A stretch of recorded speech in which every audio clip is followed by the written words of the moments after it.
Praise. Praise. Praise. Praise. Praise. Yan. Praise God. Palakpakan po natin si Jesus. So, binimahan na ngayon. Ano? Chris? Wala, hindi na inabot ng mga yan si Chris eh. Wala. Maha daw, maha. Okay. So, binimaha. Kaya ako excited na magkaroon na yung nagho-host doon sa ating live. Gusto ko yan i-dire-diretso doon. Anyway, kumusta po kayo? Pabuti ng pabuti? Payos ng payos? Papogi ng papogi? Payaman ng payaman? Pabanal ng pabanal. Amen.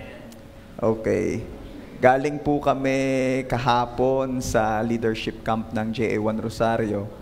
At isa po sa narinig namin doon ay maganda raw na isinasama rin sa declaration natin every Sunday ay yung padami ng padami. Ayan. Kaya pwede ba sabihin din natin, padami ng padami. Padami ng padami. Amen. Okay.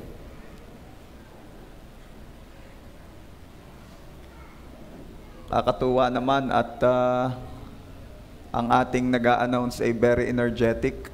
Ano? Talagang ano eh. Ikaw na ang tawag dito. Ikaw ang hinihingal para sa kanya. Ano? Very energetic. Nakakatuwa. Kasi she's doing her best. She's not settling for less eh. Talagang nag-source pa ng mga kung ano-anong, basta natutuwa ako doon sa bata. Good job. At ang kanyang ginagawa ay hindi mawawala ng kabuluhan. Okay. Sabi po ni Jesus sa Matthew chapter 5 verse 48, "You, therefore, must be perfect as your heavenly Father is perfect." Huwag po kayong mag-alala, hindi ko po ituturo sa inyo yung maging perfect kayo. Though ito ay isang verse na talaga namang very celebrated. Marami tinuturo yan at sinishare yan at sinasabi na ay kailangan maging perfect ka kasi ang Ama mo sa langit ay perfect. Okay? Pero kung literal na perfection ang pag-uusapan, hindi naman natin mararating yan. By the way, okay lang ba yung aking sound? Hindi pa parang ngungo? Hindi naman. Malinaw ang dating sa inyo. How about sa live? Meron po bang nag-check sa live? Hindi po bang ngungo ang sound sa live? Okay lang. Okay. Ang gusto ko pong pukusan natin sa verse na ito ay kung alin yung mas mahalaga. Kasi kung ang pag-uusapan natin dito ay yung maging perfect tayo, kagaya ng perfection ng Diyos Ama, hindi mo mangyayari yan hanggat hindi ka napunta sa heaven eh. Possible yan siguro pag nasa heaven ka na, you will be perfect. Okay? Ang pag-usapan natin ay kung alin na mas mahalaga. At alin yon? That your Father in heaven is a perfect Father. Okay? Sabihin mo nga dyan sa iyong katabi, ang tatay mo sa langit ay perfect Father. Ayan. And ito po ang pag-uusapan natin. Hayaan nyo po na sa biyaya ng Diyos, ma-reveal sa atin the perfection of our Father. Hindi para ma-pressure ka, kundi para lalo ka ma-secure knowing that your Father in heaven is a perfect Father. Okay? So, di ko na po pakakatagalan pa. Ang title po ng aking i-share sa inyo sa biyaya ng Diyos ay The Perfect Father. Let's pray. Abba, our Father in heaven, in the name of our Lord Jesus, kami po ay lumalapit sa inyo, once again, praising you for everything that you've done, worshiping you for who you are. We ask forgiveness sa aming mga nagawang kasalanan. Forgive us, O Lord, and cleanse us with your most precious blood. Thank you, Lord, for the grace of forgiveness. We receive it in Jesus' name. And thank you, Lord Jesus, for you are our righteousness sa harapan ng Diyos Ama. Today, we pray na ang pagsama at pagtuturo niyo po ang aming maranasan. Holy Spirit, be with us. Dwell upon our midst. We need you. Teach us. Bless the lips of your servant as I share your word.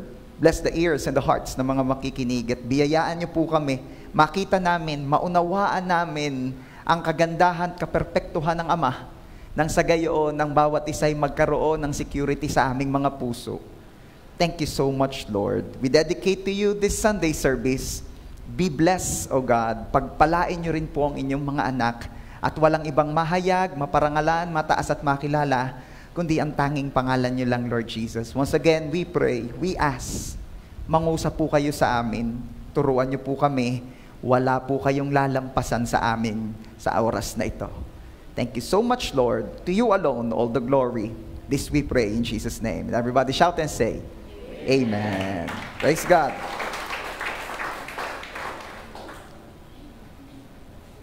Okay. Ano ba meron dito? Gusto ko pong makita natin that our Father in heaven is the perfect Father. At ano ang meron sa isang perpektong Ama? The perfect Father is a capable Father. Ang Ama daw pong perfect o ang ating Diyos Ama sa langit, siya po ay capable. So that's number 1. Gusto ko pong maintindihan natin, mapaalalahanan tayo na walang mahirap sa Diyos. Sabihin mo nga sa iyong katabi, walang mahirap sa Diyos. Ang problema, madalas, kung ano ang mahirap sa atin, ay inaakala na rin po nating mahirap sa Kanya. Once again, pwede ba sabihin nating lahat, walang mahirap sa Diyos? Meron po akong ipapakita sa inyo, basahin po nating lahat. God can handle any situation you give Him. But the first thing you've got to do is bring it to Him. Walang sitwasyon mo ang hindi kayang gawan ng paraan ng Diyos. Walang problema o walang gusot sa buhay mo ang hindi kayang ayusin ng Diyos. Pero ang unang-una mong dapat gawin, kapatid, ay ang ipagkatiwala ito sa Kanya. Ang ibigay ito sa Kanya, ang ilapit ito sa Kanya. Most of the time kasi, kaya ang isang sitwasyon ay humihirap kasi sinosolo natin. Madalas, ang isang sitwasyon hindi natin mapagtagumpayan kasi binabraso mo. Ano ibig sabihin ng binabraso mo? Ikaw nagawa ng paraan. Tiwalang-tiwala tayo sa sarili nating kakayanan, tiwalang-tiwala tayo sa ating pinag-aralan, tiwalang-tiwala tayo sa ating koneksyon, tiwalang-tiwala tayo sa ating savings, tiwalang-tiwala tayo sa ating posisyon. Ang dami nating pinaglalagakan ng ating tiwala. At then sa huli, makikita mo na hindi pala talaga uubra. Hindi naman lagi sa ganung, hindi naman lahat ng pagkakataon hindi mo magawa ng paraan di ba? Yun naman ang totoo. May mga pagkakataon naman, ikaw na lang, ayos din naman. Pero dadating at dadating ang time na ipakikita ng Diyos sa atin, hindi mo kaya.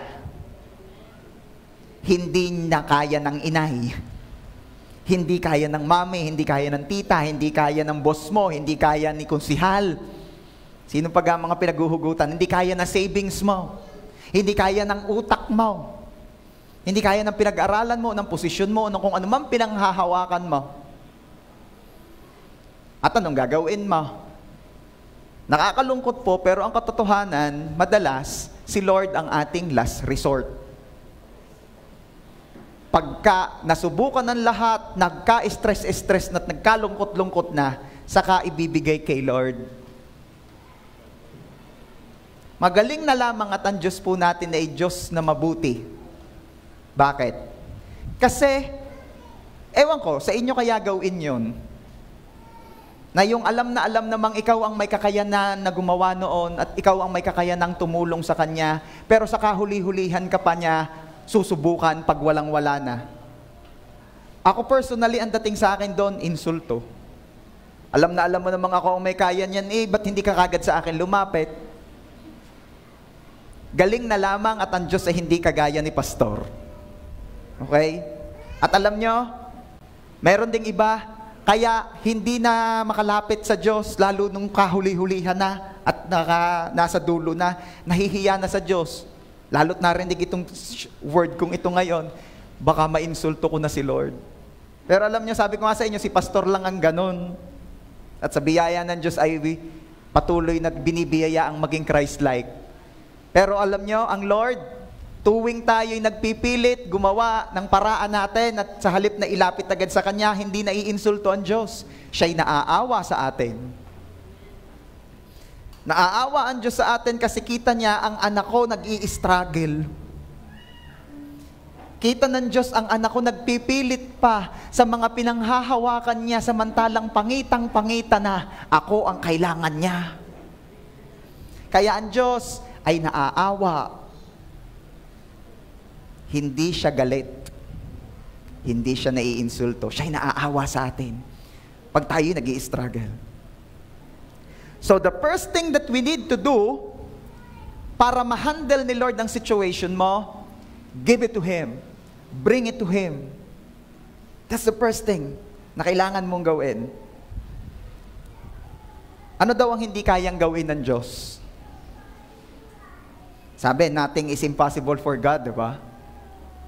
Pero isa sa napansin ko, isang bagay na hindi niya pwedeng pakialaman ay yung hindi mo ipinagkakatiwala sa Kanya. Hindi niya yun papakialaman. Pwede niyang pakialaman, pero hindi niya papakialaman. Unless, sabihin mo, Lord, Ikaw ang Diyos ng buhay ko, Ikaw ang hari ng buhay ko, at sa lahat ng porsyon ng buhay ko, maghari ka. Sabihin mo nga sa iyong katabi partner, hayaan mo na ang Diyos ang talagang maging hari ng buhay mo.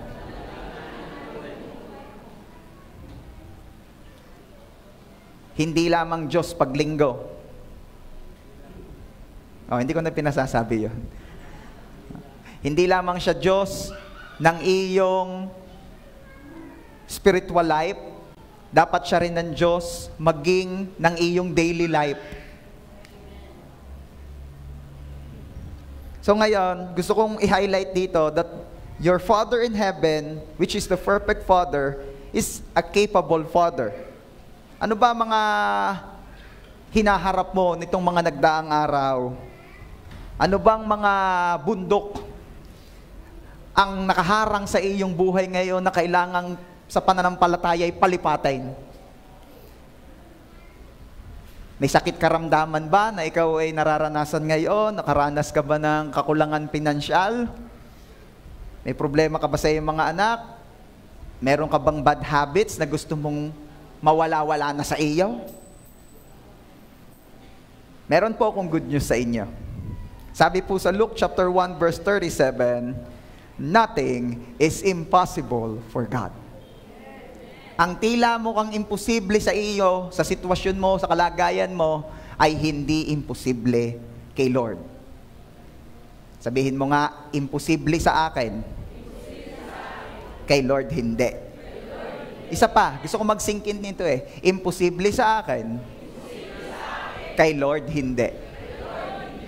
Question, if you agree sa sinasabi natin ngayon na imposible sa akin, sa Diyos hindi, bakit ipinipilit mo ang iyo? Huwag nating pilitin. Kay Lord imposible, hindi sa atin. So give it to God. Bring it to Him. Are you there? May mga nakita tayo sa buhay, alam niyo yon. Yung mga dati, hindi pa ganun ka-well-off financially, talagang tiwala ay kay Lord.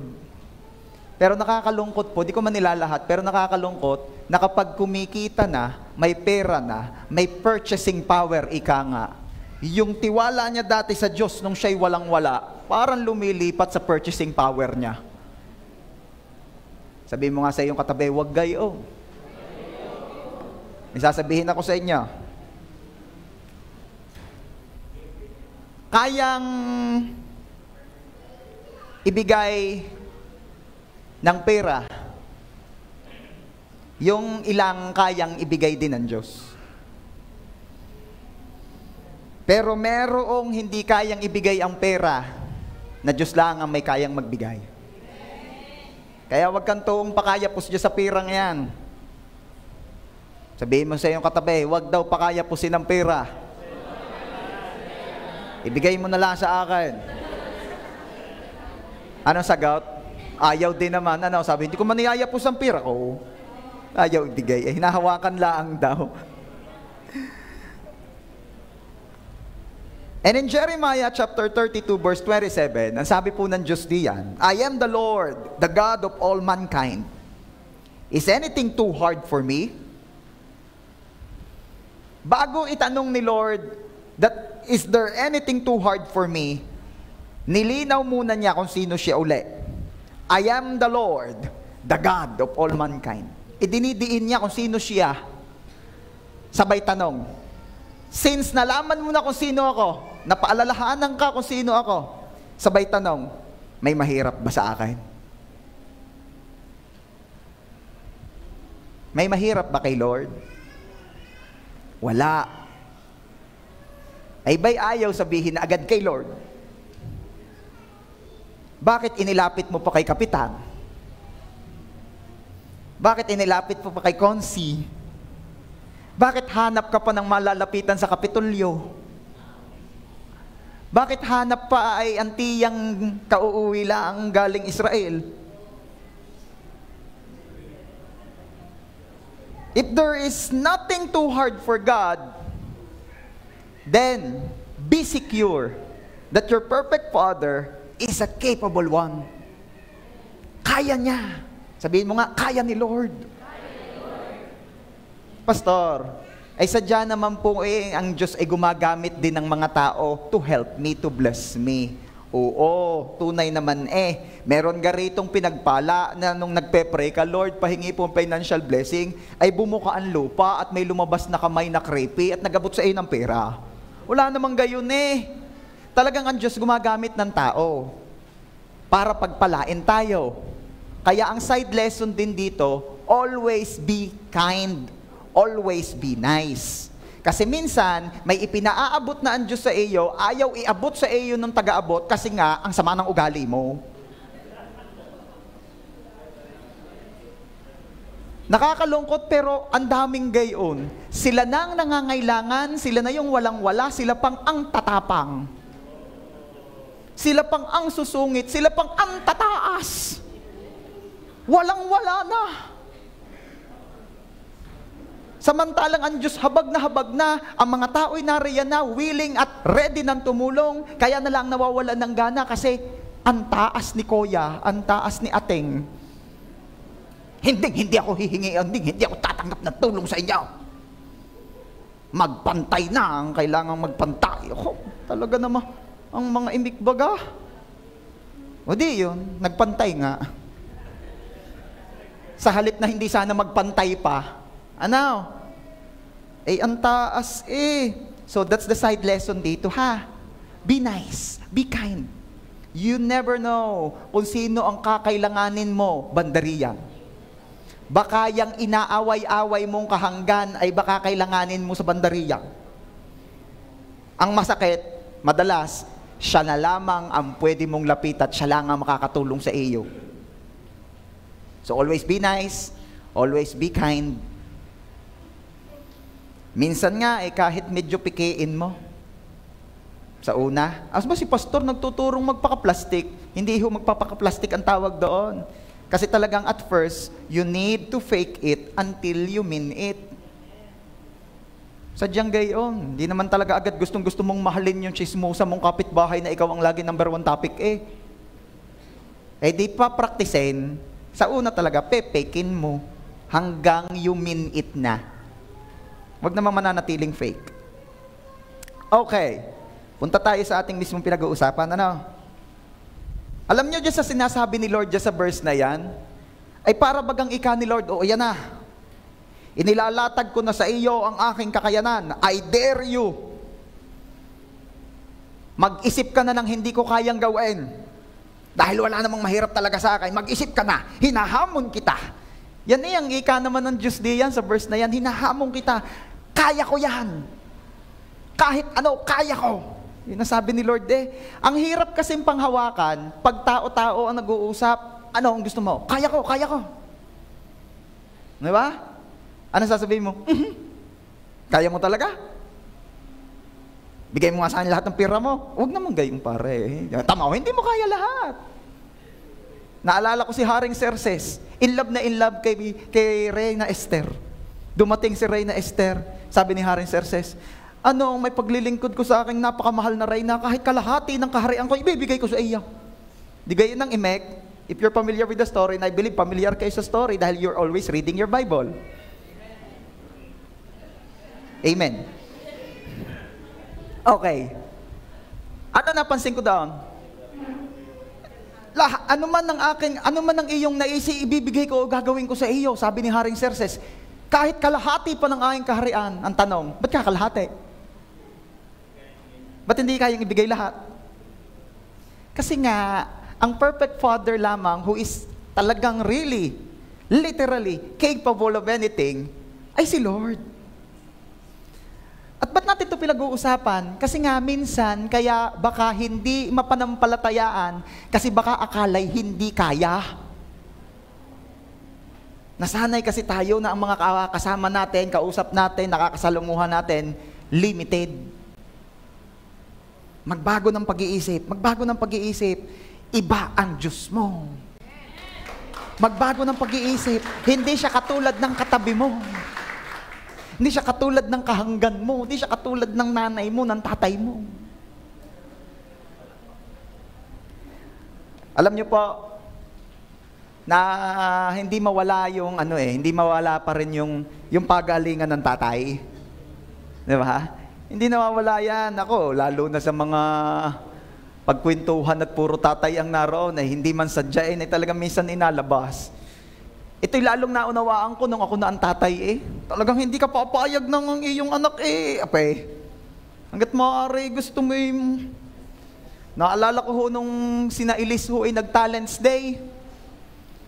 Ang sabi ho ng teacher, may binigay na link sa Shopee ata ba gayon at doon daw o-order ng isusuot na pang-princess. Aba, nung araw na ng Talents Day, yung aming anak, ang isinuot talaga yung na-order do sa link na yun. Ba't kayo mga kaklase? Ang gaganda ng suot, iba't iba, hindi pare-parehas. Iba ang in-order. Talagang kami ni Pastor hindi magkaintindihan. Bakit gayon? Bakit iba ang itsura ng aming anak? Aba, tapos yung mga kaklase, may mga yung guantes pang-prinsesa. Halimbawa, purple din yung amin walang gayon. Hindi rin pumayag yung ninang, yung sister ko ho. Ikaw, doon sa mga tindahan, hanap ng guantes. Ang nabili nga lang, yung guantes na pang-matanda, yung kulay puti.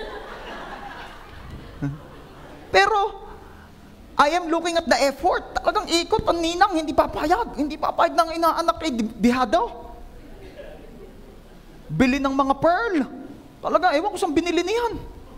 May mga kwintas agad din naman nga ang aking anak. May bracelet. Talaga namang, may hikaw pa. Binila ng hikaw. Wala hong butas ang tainga ni Elise.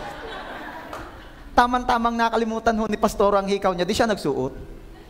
Para daw hindi sayang. Kaganda lalo ng asawa ko Ba't ka napapunta na sa asawa? Di ito na. Noong naglakad na, talagang ibang itsura. I feel bad talaga that time. Hanggang ako na rin lamang ang nagano sa sarili ko na, sabi ko sa aking asawa, mahal, yaan mo na, sa mukha ka na lang tumingin. Face value. Face value. Tapos sabi ni Pastora, I learned my lesson. Ano yun, mahal? Sabi ko, yain ang ma-overdress, wag lang ma-underdress. Talaga. Kita ninyo ang puso ng magulang sa anak. Ay hindi napayag.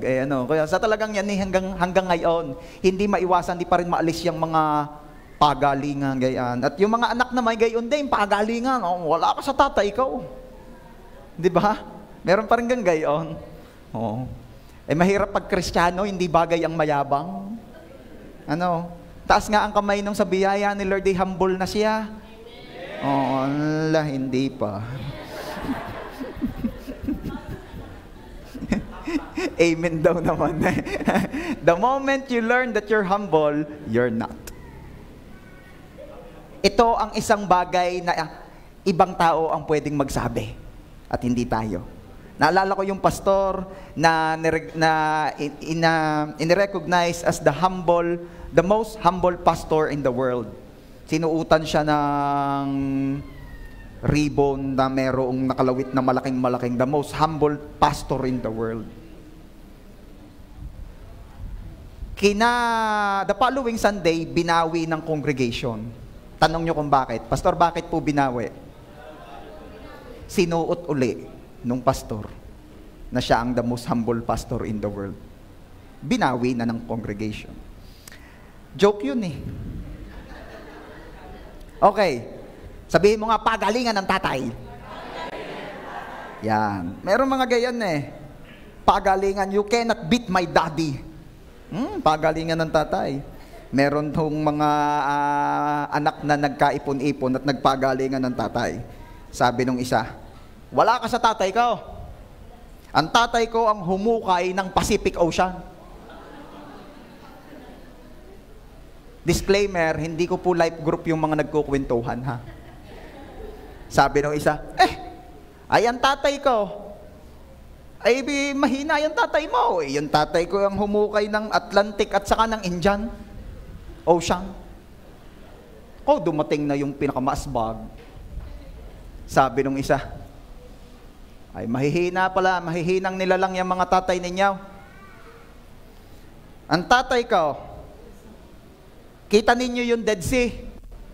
Sabi nung mga naunang nagsalita, kaliit naman noon, kababaw naman noon. Iyon ang hinukay ng tatay mo. Sabi nung panghuli, hindi, ang tatay ko ang pumatay sa Dead Sea. Loading pa yung iba. Pagalingan ng tatay. Sabi nung isa, wala kayo sa tatay ko. Laging gayon. Meron hong isang tropa nila, nadat na nung tatlo, na nakaungkot sa tapat ng ilog. Pare, ano kang ginagawa mo, Rian? Inaalala ko lamang ang tatay ko, ang pinakamagaling sumisid sa lahat sa barangay na itaw. Sabi nung mga tropa, tatay mo ang pinakamagaling sumisid ka? Ay, yung tatay ko sumisid nung umagay, tanghali ng umahong. Sabi nung isa, magaling na yun. Yung tatay ko sumisid ng umaga, hapon na umahong.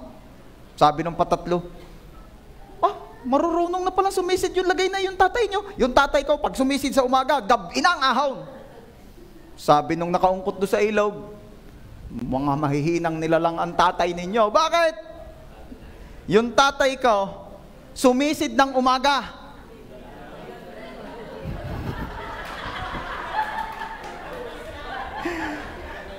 Tapos, ano nangyari, pare? Kaya nga ako narinay. Hanggang ngayon di pa naahon. Ilang araw na. Kaya inaalala ko ng aking tatay. Sabihin mo nga, pagalingan ng tatay. Meron ako sasabihin sa inyo. Wala kayo sa tatay ko sa langit. Ang tatay ko sa langit, kaya lahat. Ang tatay ko sa langit ay capable.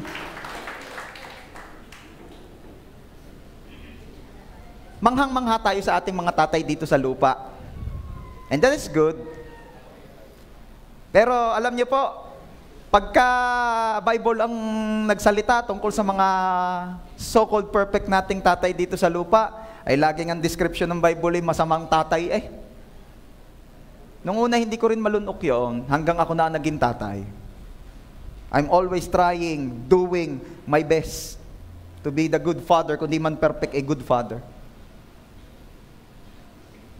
At napakasakit.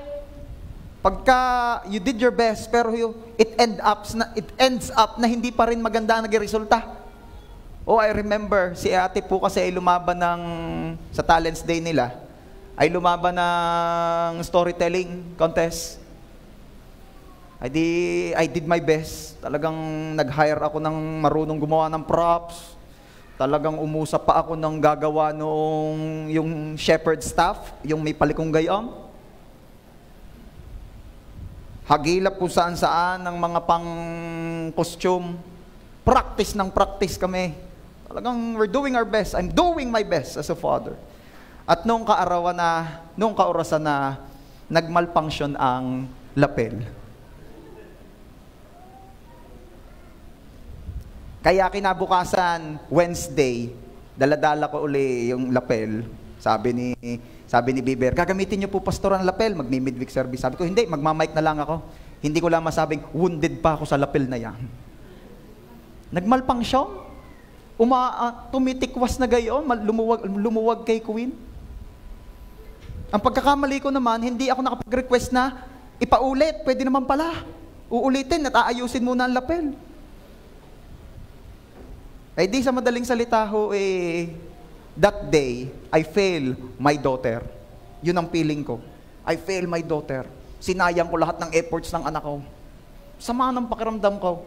Ang aking anak, move on na. Nung oras din yung move on na. Ako'y 2 araw pang naiyak tuwing gabi. Lagi ako kinukomfort ni Pastor, tahan na ikaw, maaga ka pa bukas. Lalo ko naiyak. Sama ng pakiramdam. At alam niyo doon sa mga panahong iyon na I feel bad about myself because I am a bad father. Not na hindi naman sinasadya pero wala eh. Even if I try my best, my very best to be the best father ever, I will always fail. At ang sabi ng Diyos, ipinaalala ng Diyos, walang ibang perfect na ama kundi ako. At yan ang itinuturo ko sa iyo.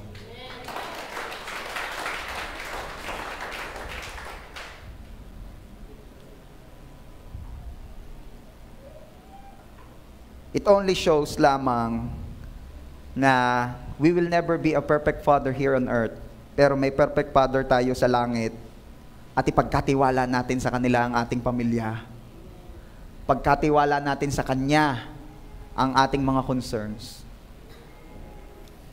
Sabi po sa Ephesians chapter 3 verse 20, pwede niyo ba akong tulungang magbasa? God is able to do far more than we would ever dare to ask or even dream of, infinitely beyond our highest prayers, desires, thoughts, or hopes. Grabe ito.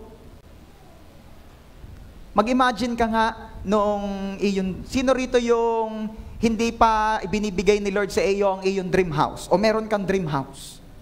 Meron dito, ano?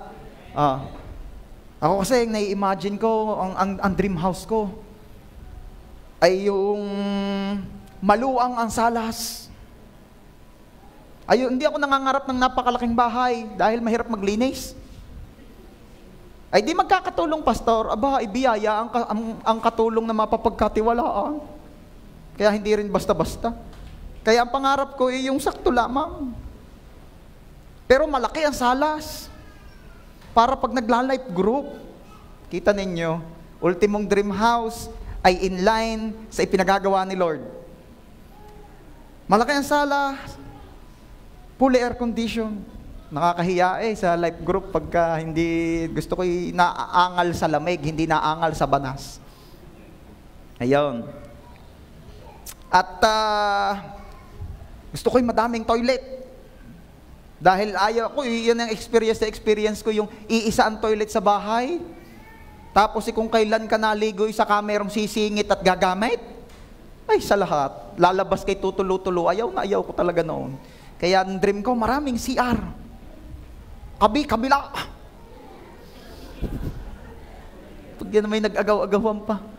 Nagkakailan ang sink o yung lababo. Kasi sa bahay ho, laging pamanglit yung aking dalawa. Nag-uunahan ng paghuhugas ng kamay, pagtututbrush, kakaya mo. Be Christ-like, Christ-like.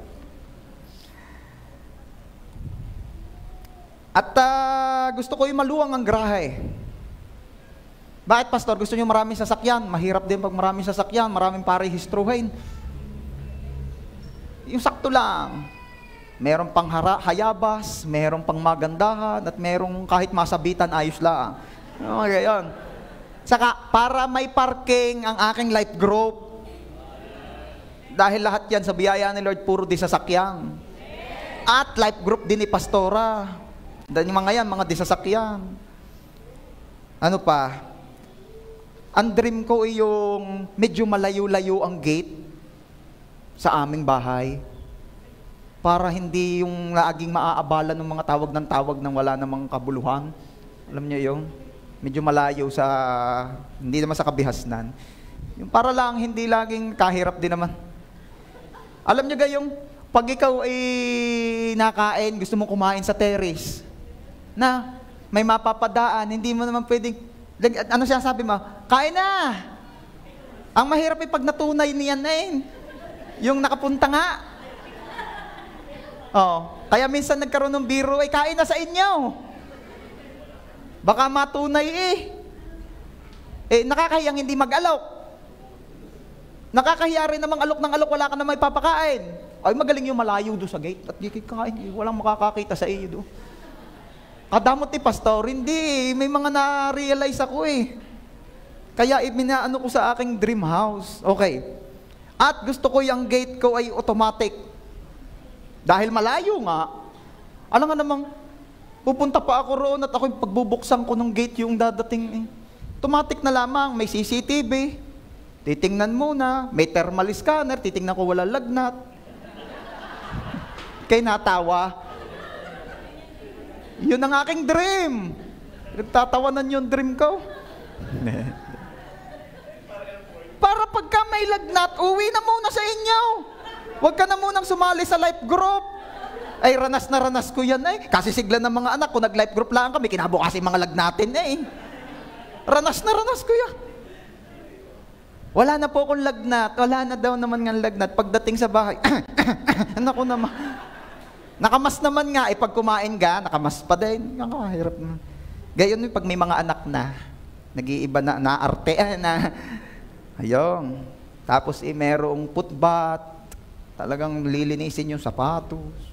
Pagpapasok ninyo sa sasakyan, meron doong yung medyo may hukay na gayon para malilinis ang gulong. May maglilinis na, may karwash na sa loob. Tunay na.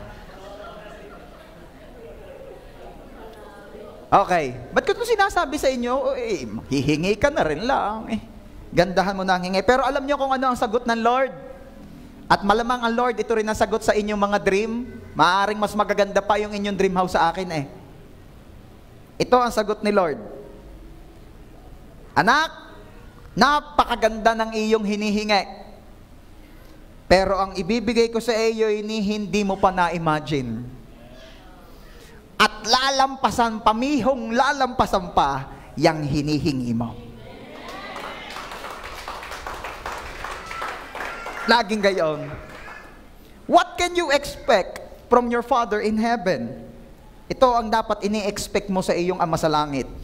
Philippians chapter 4 verse 19, my God will meet all your needs. Everybody say, all your needs. According to the riches of His glory in Christ Jesus. All. Lahat.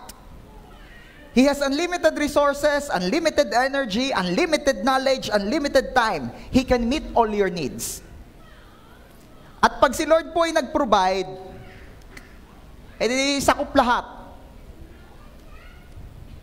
Sa prayer na si Jesus mismo ang nagturo, and that's the Lord's Prayer, makikita niyo po doon how God or our Father provides. 3 P. Ang unang P, provision for today. Sabi doon sa prayer, give us today our daily bread. Ayan, sige, lalabas din yan bago mag-second service. Provision for today. Yan, sabihin mo nga, provision for today. Ano pa? Ang pinuprovide ni Lord, pardon for yesterday. Ano? Forgive us our debts as we have forgiven our debtors. At ano yung pantatlong P na ipinuprovide ni Lord? Protection for tomorrow. Lead us not into temptation, but deliver us from the evil one. Ayan. So ano ibig sabihin niyan? Sinasabi ng Diyos sa atin, sagot ko ang iyong ngayon, pinatatawad na kita sa mga sablay mo kahapon, at ako na rin ang bahala sa kinabukasan mo.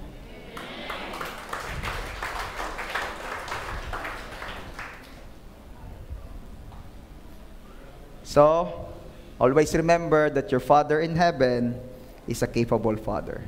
He is a perfect Father, a capable Father. Amen. Pwede ba palakpakan uli natin si Lord? Number 2, the perfect Father is a caring Father. Sabihin mo nga, God cares. God cares. Maaaring ikaw ay dumadaan sa sitwasyon na para bang no one cares. Para bagang ikaw lang, solo mo yan. Para bang wala pakialam sa akin ng mga tao. Ba't parang gayon? Ba't parang ako lang ito? Parang wala silang kapakipakialam. Lalo na nung pumasok yung digital era, lalong nagmukhang walang pakialam ang mga tao kahit kapamilya mo na. Bakit? Lahat nagse-cellphone. Umiiyak ka na at yung hirap ka na lungkot ka na, pero ang mga nasa paligid mo lahat sa cellphone nakatingin. Nagkukuskus ng ganyan, kikis-kis. Sabi nung isang tito ng aking asawa, ayoko nung cellphone na dikuskus. Ano nga dikuskus? Pala yung ginagawa. Okay. Alam nyo, kahit ang mga disciples, hindi man pa digital era that time, dumating din doon sa point na akala nila no one cares, and even Jesus, they thought Jesus doesn't care. Ito po kasi ang pangyayari, nasa gitna po sila ng lawa, bumabagyo. You know the story. At sila'y takot na kasi parang magigiba na yung bangka nila at parang lulubog na sila. And here comes Jesus, tulog na tulog. Anong pakaramdam nyo kapag karibok na sa bahay, tapos yung iyong kapatid, tulog na tulog? O yain na, baka maliit na bata yung ikaw ay inanay at di ka na magkaintindihan sa bahay, tapos yung iyong asaway, hilik, kamot pa ng tiyang. Anong iyong gustong gawin? Gustong tadyakan na yan, Sige na, umamin ka na mga nanay. gusto mong sabihin, sarap ng buhay nito, ang damuho ka. Di ba? Parang gusto mong ibalik na sabihanan mo, Pero, anong gagawin mo? Alam nyo, that time, hindi na rin magkaintindihan ng mga disciples, and here comes Jesus, borlogs. Tulog na tulog.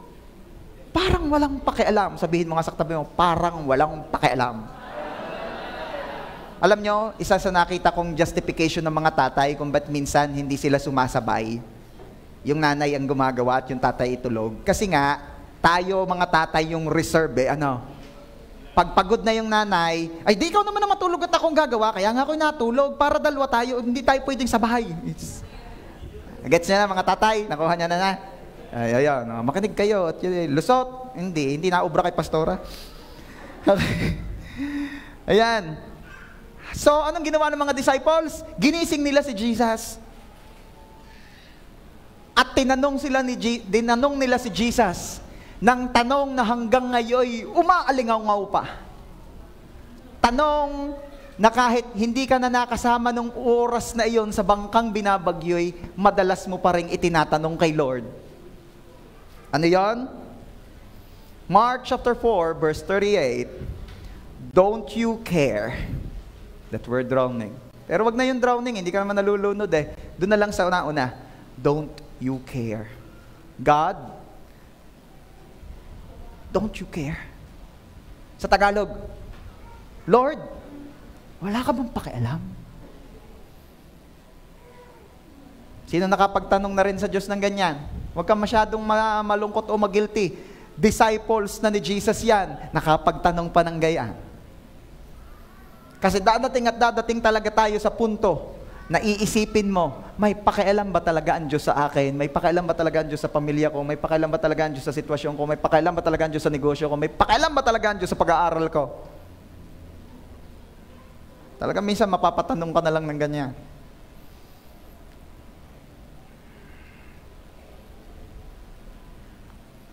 Napapatanong o napapaisip ka, may pakialam ba talaga si Lord na ako'y wala ng pambayad sa upa ng bahay?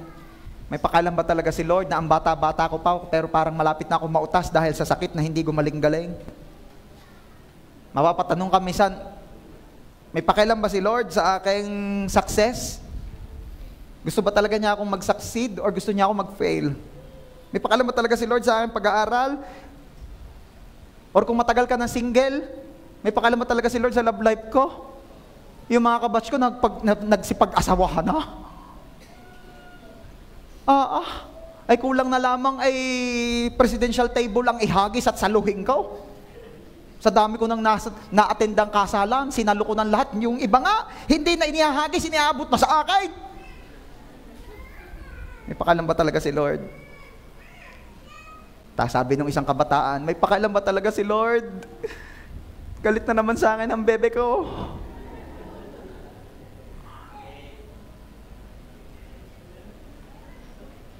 At ito ang sagot ng Diyos.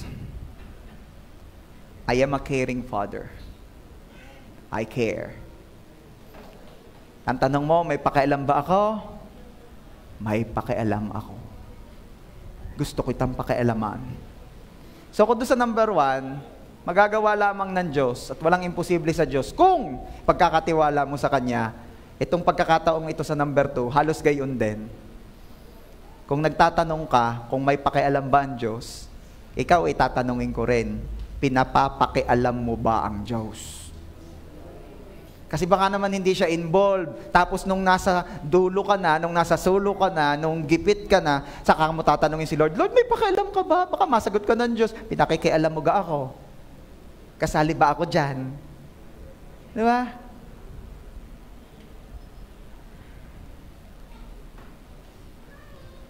Kaya ang sabi ng Diyos, do not worry. Do not worry. Alam niyo po ba, madalas sa mga warrior, ay mga taong hindi nila alam or hindi sila secured na merong someone or somebody or group of people na nagbaback up sa kanila. That's why they keep on worrying. At ito naman ang asset ng mga hindi warrior kasi alam nilang laging merong somebody there. Kasakdalan nga si Lord. Nandiyan si Lord. Alay, nariyan naman ang inay. Kaya hindi ako tuwang nag-aalala. Ay, nariyan naman ang kuya. Ay, nariyan naman natin. Ay, ba't ka naasa sa tao? Paano pag lahat yun ang nawala? Ay, di, nawala. Nariyan naman si Lord. Oh, hindi mo pa talaga mapag-worry. Tinutokso mo nang mag-worry. Para ka nang yung ahas sa disyerto Pero hindi mo pa rin mapag-worry. Meron mga ganyan. Pero yung mga warrior, naku, laging yan. Hindi kasi nila makita na meron somebody na willing na saluhin sila whenever they fall. At ano ang sabi ng Diyos? In Matthew 6:31-32, sabi ni Jesus, so do not worry, saying, what shall we eat, what shall we drink, or what shall we wear? Your heavenly Father knows that you need these things. Alam ng Ama ang kailangan mo, kaya huwag kang tuong nag-aalala. At ang mga maalalahanin sa buhay, ang mga warrior daw sa buhay, ay yung mga hindi concerned sa concerns ni Lord. Kasi kung concerned daw ang isang Kristiyano sa concerns ni Lord, secured siya.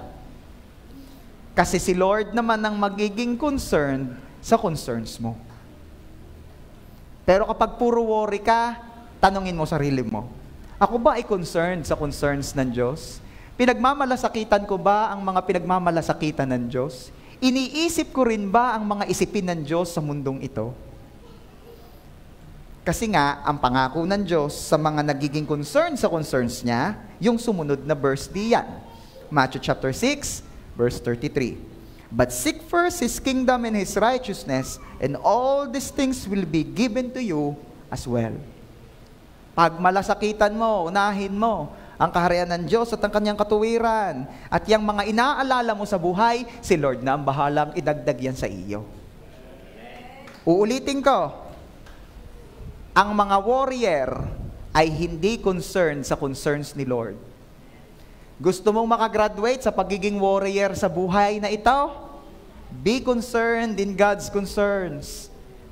Para magkaroon ng great exchange. Si Lord naman ang maging concerned sa concerns mo. At imagine, si Lord na concerned sa concerns mo. Ano pa pag-aalala mo? Diba? Pastor, ano ba ang concerns ni Lord? Tingnan natin ang mga concerns ng Diyos. Jesus came to seek and save the lost.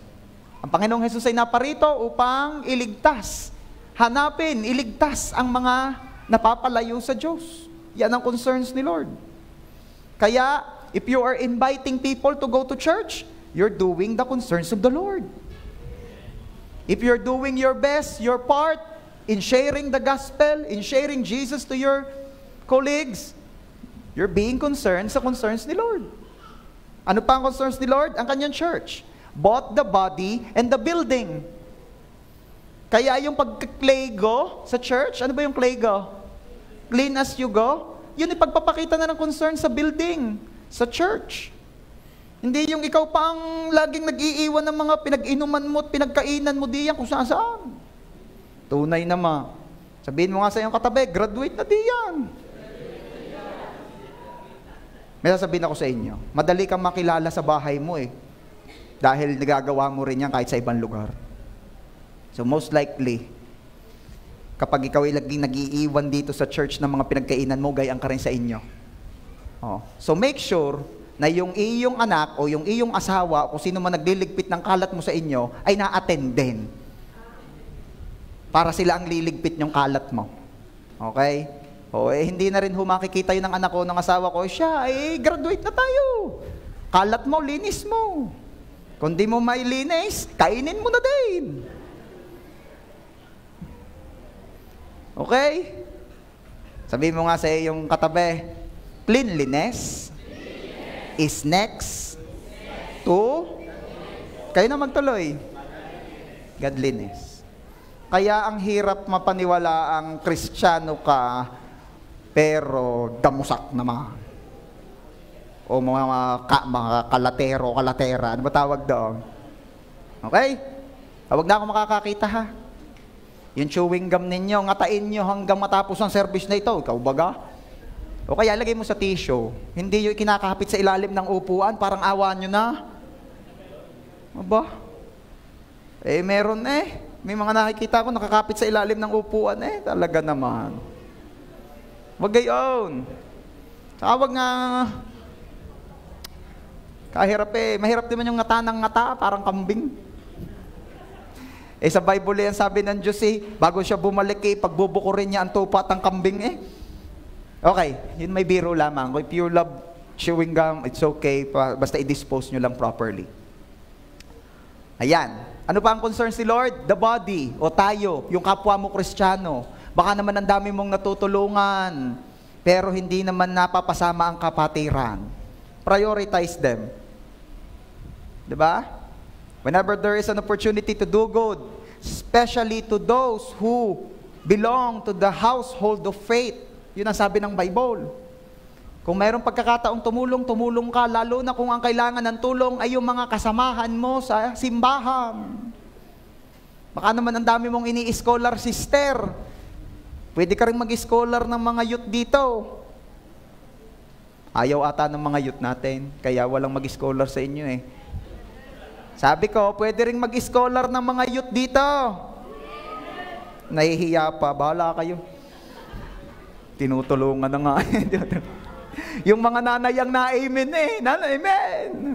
Seryoso. Nakakatulong ka financially doon sa kusino. Prioritize mo rin yung kapatiran. Nailapit mo kina kung sino yung mga, ilapit mo yung mga kapatiran. That's being concerned sa concerns ni Lord. Okay.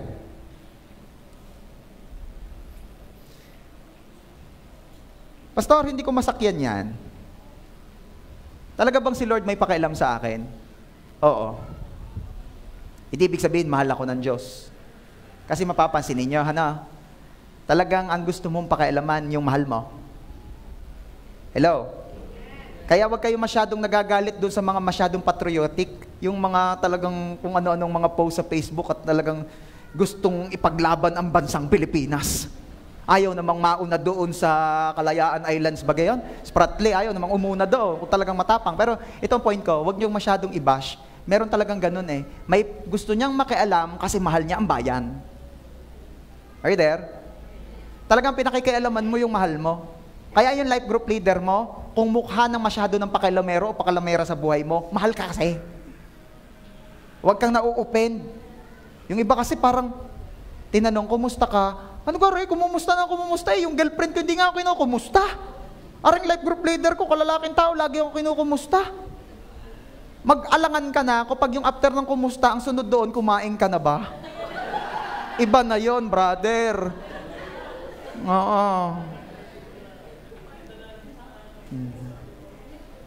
Pero kung sakali naman hindi naman ganyan ka masyadong nanghihimasok, gusto lang yung concern lang baga. Mahal ka kasi noon. Ulitin ko, pagka mahal mo, gusto mong pakialaman Gusto mo kasi, ikaw kasi concerned, hindi naman pakialam ang manghihimasok. Concerned ka lang. Are you there? Nakukuha niya ako? Talagang ganun eh. Oh, pag mahal mo, yun ang talaga gusto mo. Pinipicturean mo pa nga eh. Diba? Okay. Pastor, hindi ko masakyan. Gusto ba talagang makialam ni Lord sa akin? Oo, di ibig sabihin, mahal ako ni Lord. Mahal ka nga ni Lord. Alam niyo, may mga tao, hindi nila masakyan na mahal sila ni Lord. Kasi isip nila, ang problema ay dahil hindi daw nila ganun kamahal si Lord, kaya isip nila baka hindi sila mahal ni Lord. Hindi ko ganun kamahal si Lord. Aminado po ako, hindi ko ganun kamahal si Lord. Hindi ko po siya talaga priority. Hindi ko po talaga siya napaparangalan. Hindi ko po talaga siya namamahal ng with all my heart, with all my soul, with all my budget, and with all my schedule. With all. Kaya baka hindi rin po ako mahal ni Lord. Alam nyo, ang problema ay hindi yung hindi mo mahal na mahal si Lord. Talaga, Pastor? Ang problema ay yung hindi mo pa kasi talaga nauunawaan kung gaano kakamahal ng Diyos. Kasi yung love is just, it's always a response. Yung love ng tao ay laging tugon lamang sa naramdaman mo. Let's be true. Kaya ang hirap-hirap mahalin ng kaaway eh. Kasi inaway ka, anong itutugon mo na normal? Sige nga, away din. At sino ang madaling ibigin? Yung umiibig din sa'yo. Tama ako? Ang pag-ibig ng tao ay laging tugon lamang sa pag-ibig na tinanggap niya. Hindi naman ako mahal ni Pastora noon eh. Kaibigan siguro, pero hindi kaibigan. Sa ganda-ganda naman ngayon ni Pastora. Tapos nalaman pa ng mga kasama ko sa leadership camp ng Rosario na madami talaga ako naging karibal kay Pastora nung time na yon. Narinig nila, nalaman nila si Pastora tanggin-tanggi, hindi po totoo. Si Rebiito na ang nagsasabi. Ano yung ibig sabihin nagsisinungaling si Rebiito? Hindi. Unay biyaya ni Lord. Pangalawa tumugon na lamang siya sa aking pag-ibig.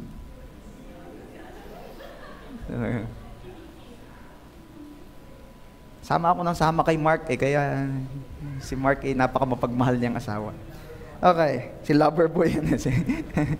Si Kuya Pitts, busy yan, busy. Kakasalin. Okay. May sasabihin ako sa inyo, love is always a response to love.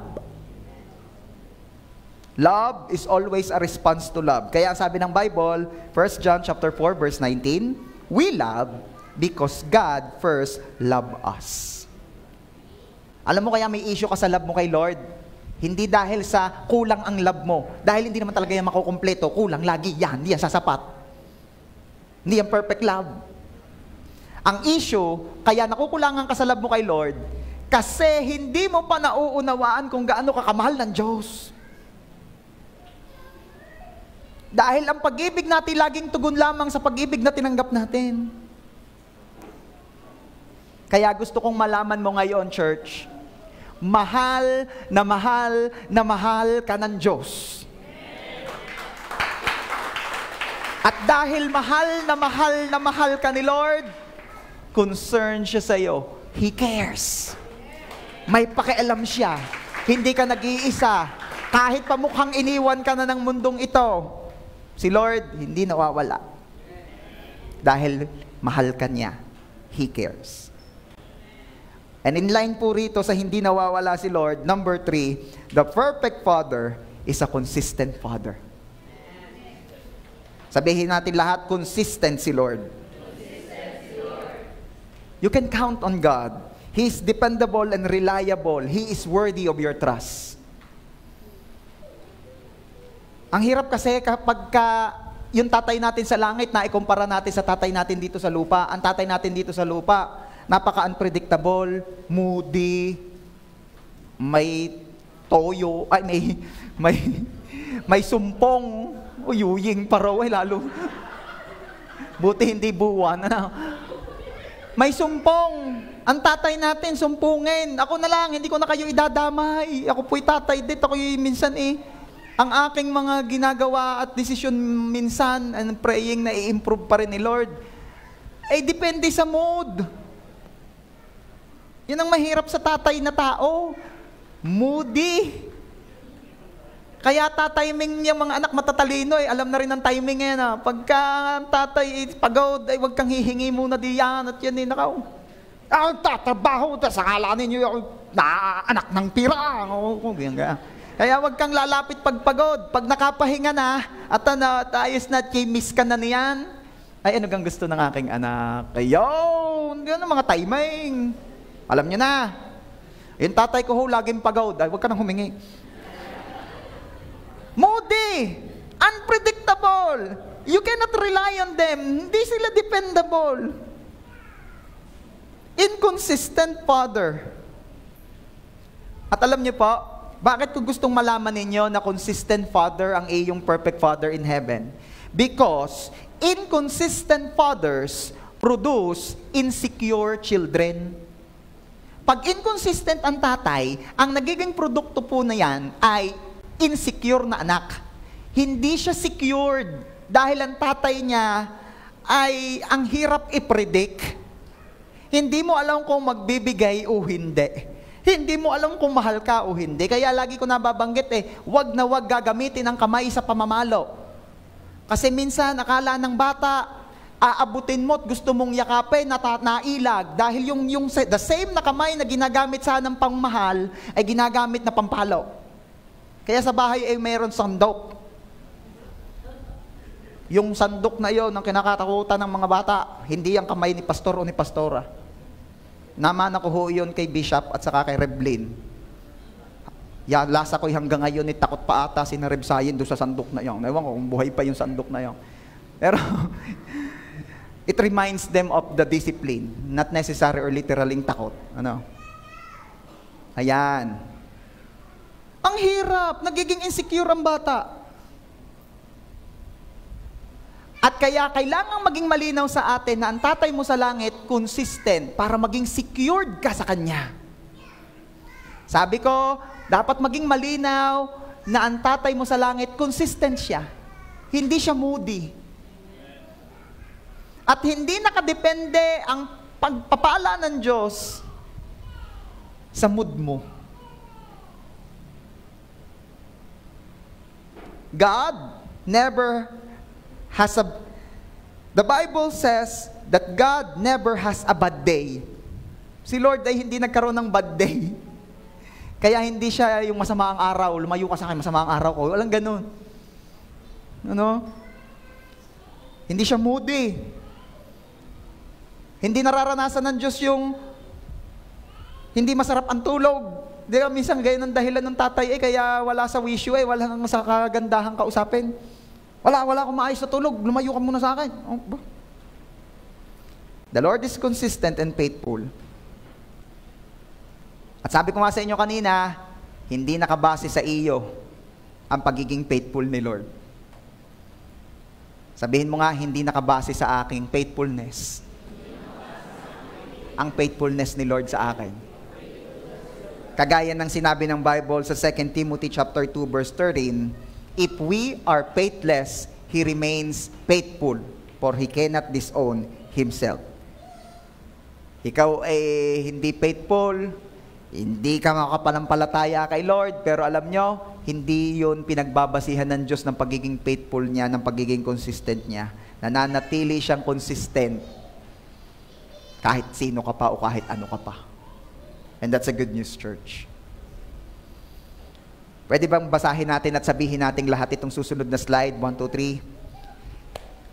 3. Even when I'm unfaithful, God is faithful. Even when I'm inconsistent, God is consistent. Even when I'm unreliable, God is reliable. And that's the truth, church. Yan ang totoo. Yan ang totoo. Baka kasi akala mo pag unfaithful ka, magiging unfaithful na rin si God. Baka kasi akala mo kapag inconsistent ka, pawala-wala ka sa church, di ka na-attend ng midweek o ng kung ano man, ay magiging inconsistent na rin si Lord sa buhay mo. Consistent pa rin si Lord.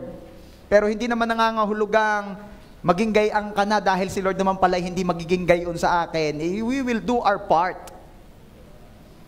Even when I'm unreliable, God is reliable. So ano man ang magbago sa mundo, hindi magbabago ang pagtingin at pagtrato ng Diyos sa iyo. Amen? He is loving and He is consistent regardless of your mood. So kahit ikaw ay moody, si Lord hindi. He loves me just as much on my bad days as on my good days. Yun. At nasabi po ni Lord sa Malakay chapter 3 verse 6, I, the Lord, do not change. Wow! Alam niyo po ang isang problema rin sa parent-child relationship, madalas nagiging problema na nauuwi at nagiging dahilan ng matuto ang batang magrebelde, masira ang relasyon, hindi magtiwala o makita nilang unreliable yung parents nila. Alam niyo kung anong dahilan? Broken promises.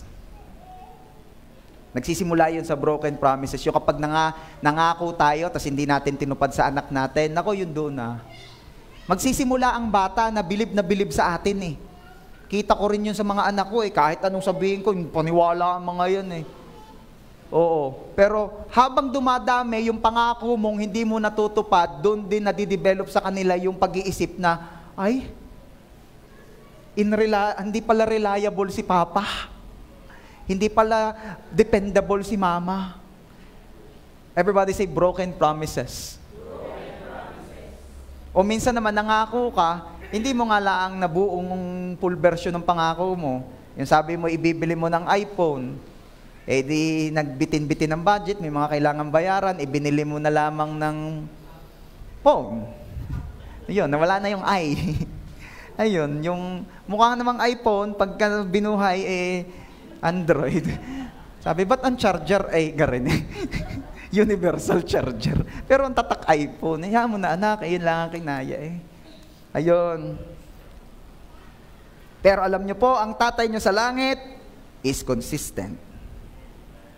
Sabi po sa Psalm 18:30, God's way is perfect. All the Lord's promises prove true.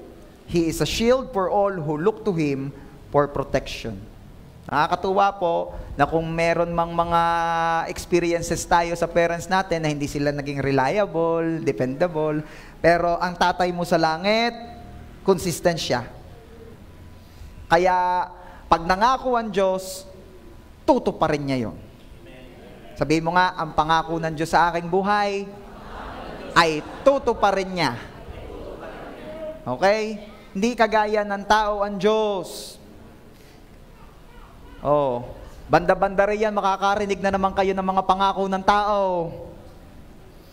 At ihanda nyo ng dibdib ninyo dahil hindi lahat yan ay natutupad. Okay? Pero, ang pangako ng Diyos sa iyo, tutuparin niya yan. Tutuparin niya yan. Meron akong ipapabaon sa inyo, nakalagay diyan. If God says it, count on it. Ano sabi? If God says it, count on it. Okay? Dahil pag may sinabi ang Diyos, tingnan at ituring mo na yan na nagawa na. Okay? He's always faithful. He's always just the same way. Hindi nagbabago ang Diyos mo. Siya'y consistent. Praise God. Pwede ba palakpakan natin si Jesus?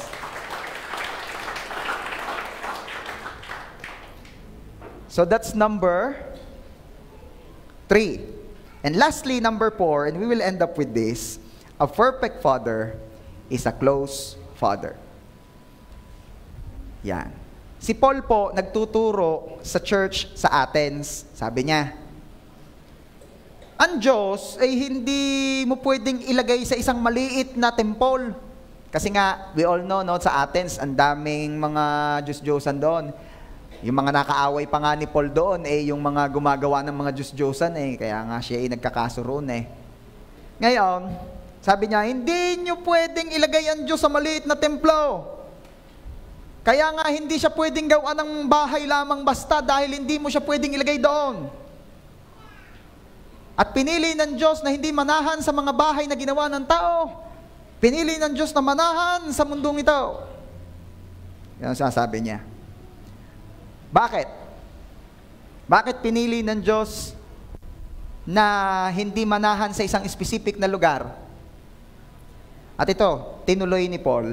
In Acts chapter 17 verse 27, God did this so that they would seek Him and perhaps reach out for Him and find Him. Though He is not far from any one of us. Yun naman pala. Kaya ayaw ng Diyos na siya'y mananahan lang sa isang specific na lugar, ay upang atin siyang hanapin. At hindi naman mahirap hanapin ng Diyos dahil ang Diyos naman hindi lumalayo sa atin. So sabihin mo nga, hindi lumalayo ang Diyos sa akin. Wow, that's a good news. God is close, available, and accessible. Huwag mong iisipin na ang Diyos ay malayo sa iyo dahil ang Diyos ay laging malapit sa atin. Maraming bata ang lumaki na wala silang tatay. Kung meron man silang tatay, absentee father, kung physically present man, ay malamang ay hindi naman talaga nilang kasamang-kasama kasi puro cellphone. Yung maghapong wala ang tatay, nasa trabaho, pag-uwi, cellphone. Sabi ng mga anak, may tatay pa ba ako? Oo, nariyan. Tatay, busy ako anak. Ang bihirang tatay May mga batang ganyan. They may be physically there, but they're not mentally and emotionally at home. That is why it is important, church, na maalala mo, na ang tatay mo sa langit ay laging nandyan. Present. Malapit sa'yo. Okay? Side lesson. Mga tatay, mga nanay, I have nothing against sa ating mga cellphone, but please, always remember, mas mahalaga pa rin ang ating mga loved ones kaysa sa cellphone na yan. Talagang kukontrolin natin. Gawan natin ng paraan. Ibaba yung cellphone na yan. Pagkababa, kinuha ulit, tumunog kasi. Patayin mo! Alin ho yung makukulit? Hindi, yung cellphone. Patayin mo muna yung cellphone. Gawan natin talaga ng paraan. Talaga ilalaban mo ito. Napakaikli ng buhay na ito. Mabuhay ka hanggang 70, 80, 100, 120. Napakaikli noon. Hindi na natin naiibalik yan. Opportunities to earn, pera, kung ano man, kaya mong kitain yan, maibalik yan, pero yung panahon na nawawala, hindi na. Yun ay tinuturo at pinapaalala rin lagi ng Diyos sa inyong lingkod. Yung aking mga anak, pag sa bibilis lumaki, parang hinihipan. Mamaya, mga dalaga na yan. Alam nga namang sabihin kung wag na kayong lumaki. Alam nga naman sabihin kung pagka naglaki at mga dalaga na isa gaganda ngayon, walang mag-aasawa. Alam nga naman gayon. Darating at darating ang time na yung sinimulan namin ni Pastor ang bahay, ay kami na rin lang ang matitira sa bahay na yun. Kaya maging matalino tayo. Habang nakakahalik pa, habang nakakayapos pa, dadating ang time may hihalik, ipapalisin ang mukha mo. Ayaw na. Narurumi na. Ayaw na. Huwag natin ipagpalit sa cellphone. Amen ba, mga magulang? Sabi ko, huwag ipagpalit sa cellphone. Yung cellphone na yan talaga, i-offering na mamaya. Oh. Biro lang ho yun. Mga nasa live, baka masyado seryosohin. 3 bagay. Tapos na ito. Papaalala sa atin na ang Diyos ay laging nandiyan para sa atin. Hindi siya nawawala, lagi siyang malapit. Letter A, God is never too busy for you. Huwag mong isipin na ang Diyos maraming ganap, wala na siyang oras sa akin. Who told you? Hindi naman siya kagaya ng tao. Pag ang tatay mo nga maraming ganap, wala na siyang oras sa iyo, pero iba ang tatay mo sa langit. Ang tatay mo sa langit, mabisi man, hindi siya nabibisi. Kaya niyang gawin lahat, gampanan lahat, at magbigay pa rin ng quality time sa iyo. Amen? Psalm 145 verse 18, The Lord is near to all who call on Him. Hindi ka makaka-experience kay Lord ng babalikan kita anak ha. Ayan, yung ibang nagko-contact sa akin, pag ako may ginagawa, talagang ang reply ko na lang, balikan kita anak ha. Hindi ko kaya talaga sabay-sabay eh. Ano? Yung iba nababalikan ko, yung iba hindi na. Sorry po. Ano? Pero sa Diyos, hindi ka makakaranas ng balikan kita anak. Kasi pag kumonta ka kay Lord, VIP access ka. Okay? VIP access ka as if nag-iisa kang anak. Diba? Tingnan ninyo yung mga isa pa lang ang anak, talaga naman buhos lahat eh, no? Pag nagkadalwa na, bahala na kayo, dalawa na, hindi ko na kaya yung buhos ng kagayan dati. Kaya napaka-bless ng mga panganay eh. Oh, anong bless sa panganay yung panganay praktisan? Hindi naman. Ang praktisan. Buhos. Ngayon, gusto ko malaman mo, church, ang turing ng Diyos sa'yo parang nag-iisa ka laang. Pag lumapit ka kay Lord, wala kang mga kasabay. Nag-iisa ka, may VIP access ka, iintindihin ka talaga niya. Okay? What else? Letter B, God loves to meet your needs. Okay? Merong mga anak na naitaboy ng magulang dahil naiirita na sa dami ng hinihingi. Si Elise, ako gayan si Elise. Hingi ng hingi, Mama, I want bread with chocolate. Mama, I want pongkan. Mama, I want bread with strawberry spread. Mama, I want, may rindi na yung isa. Lumayo ka na muna sa akin, anak, parang awa mo na. Okay?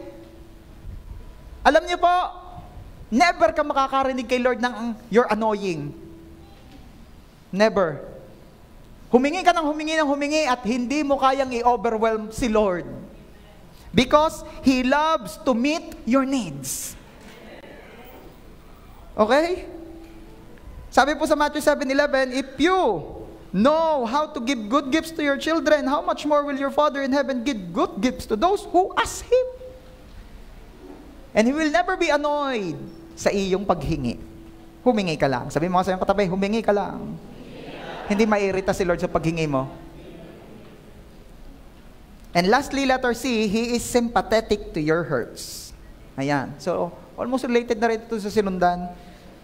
Sabi po sa Psalm 34:18, the Lord is close to the brokenhearted. He rescues those whose spirits are crushed. Alam niyo, gaano ka-close si Lord? Ganito ka-close. Pag nasasaktan ka, mas nasasaktan siya. Pag nalulungkot ka, mas nalulungkot siya. Kapag broken-hearted ka, broken-hearted din si Lord. Bakit ganon? Kasi ramdam ka niya, kasi ganon siyang kalapit at ka-involve sa buhay mo. Okay? God feels for you. You are never closer to God than when you are in pain. He is there and He cares. Okay?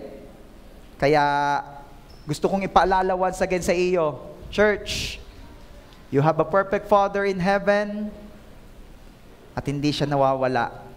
Dadating ang time na yung tatay mo parang ang perfect na, pero isang bagay ang hindi niya maiiwasan, mawawala at mawawala siya sa buhay mo.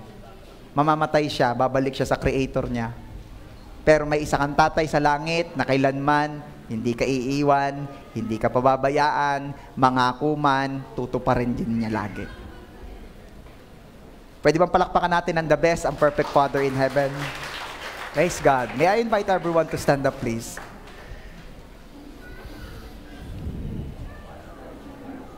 Thank you, Lord. Sino po rito ang natutuwa na napaalalahanan siya na meron siyang perfect na tatay sa langit?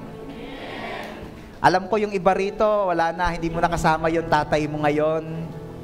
Pero, gusto kong ipaalala sa iyo na hindi ka talaga nawalan ng tatay.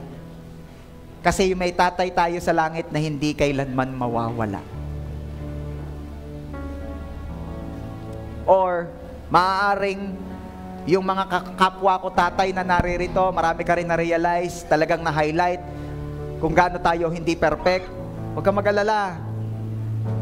Kasi kung hindi ka man perfect, hindi ibig sabihin nun, hindi ka good. We're not perfect, Father, but we are the ones who are trying our best. So keep it up. Pastor, yun na nga, natatakot ako kasi hindi ako perfect na tatay. Huwag kang matakot, be secured. Dahil hindi ka man perfect na tatay sa iyong mga anak, pero may perfect silang tatay sa langit. Be secured sa buhay na ito, kapatid. Be secured. Thank you, Lord. Can we sing that song? You're a good, good Father. Good, good Father. It's who you are. It's who you are. It's who you are. I'm loved by you. It's who I am. It's who I am. It's who I am. Once again, you're a good, good Father. It's who you are. It's who you are. Worship the good and perfect Father. It's who I am. It's who I am. It's who I am.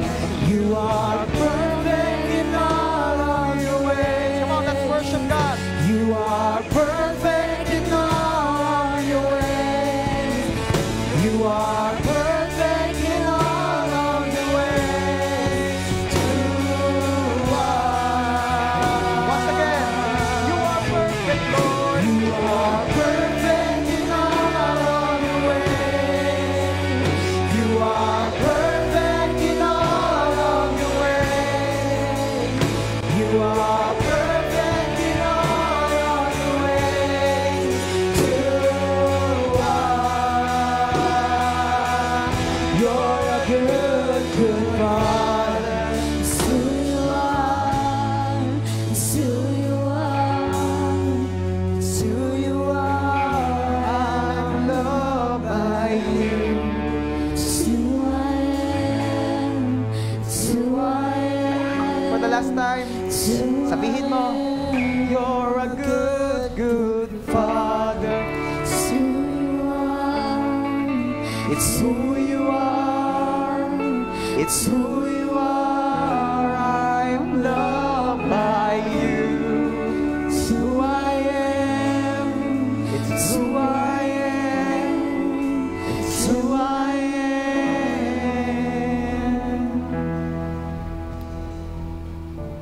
Lord, maraming salamat po for reminding us na meron po kaming good and perfect Father in heaven, and that is you. Kaya ang prayer namin, Lord, upon hearing this truth, upon hearing this good news, na meron kaming mabuting tatay dyan sa langit at ikaw yon, Lord, pagpalain niyo po ang inyong anak na maging secure sa buhay. Maging secure sa buhay, knowing na ikaw ay Diyos na nagmamahal, Diyos na faithful, Diyos na consistent, Diyos na may pakialam sa amin. At ikaw ay mabuti, ikaw ay tapat. Salamat, Lord. I pray and declare in Jesus' name na ang JA1 San Jose people ay pamilya ng Diyos na secured. Dahil naniniwala siya, nauunawaan niya at lagi niyang naaalala na may tatay siya sa langit na perfect, mabuti, hindi nagbabago. Thank you, Lord. This we pray in Jesus' name. Amen. God bless you. Sige po, makakaupo na po tayo.